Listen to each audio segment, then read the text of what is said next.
এই যে অনুষ্ঠান বাড়ি গিয়ে চেয়ার ধরে খাওয়া, এটা তোমার যতটাই খারাপ লাগুক, আগে তো আমার ভীষণ খারাপ লাগতো। এর জন্য আমি সমস্ত অনুষ্ঠানে পিছনেই পড়ে থাকতাম। আমরা খাচ্ছে সেখানে গিয়ে চেয়ার ধরে দাঁড়াবো? কিন্তু এখন বুঝে গেছি এটা তোমার না করলে তোমার মোটামুটি এই যে ১২টার আগেও তোমার খাওয়া শেষ হবে না। যদিও এটা ছিল দুপুরের আয়োজন আর এটা ছিল আমাদের ক্লাবের পিকনিক। তো পিকনিকে চলে এসেছিলাম, তবুও আমি কটায় এসেছি জানো? সেই খাওয়ার সময়, পুরো ৩টের সময় এসেছি। তখন দেখছি অনেকে বসে গেছে খাচ্ছে, আবার মানে বসবে। তো এখানে প্রথমে ছিল ১৫০ লোকের আয়োজন, তারপরে কিন্তু আজকে হয়েছে ৩৫০ লোকের।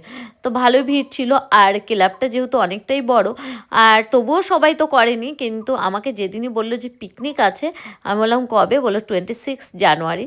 তো আমি ভাবলাম যে চলো ঠিক আছে, বাড়িতে তো রান্না করতেই হয়, একদিন নয় পিকনিকটা করেই আসি। বললাম খাওয়ার আইটেমটা কি? আইটেমটা শোনো কী ছিল। ছিল বাঁধাকপি ঘন্ট মাছের মাথা দিয়ে, দারুণ ছিল। আর ছিল মুসুরির ডাল, সেটাও খেতে ভালো ছিল। তারপর ছিল চিকেন, তারপর রসগোল্লা, নলেন গুড়ের, আর চাটনি, পাঁপড়, সমস্ত কিছু ছিল। আমরা তো খাচ্ছিলাম, কিন্তু এ বেচারা অনেকক্ষণ ধরে হাঁ করেছিল। আমি বললাম ঠিক আছে, আমাদের হাড়গোড় মাংস নিয়ে সমস্ত কিছু নিয়ে আমি ওকে দিতে যাচ্ছিলাম।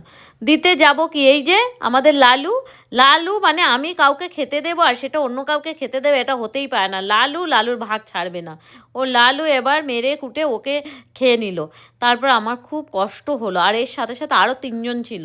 তারপর আমি আবার মনার পাতের থেকে এনে ওকে খেতে দিলাম। টাটা।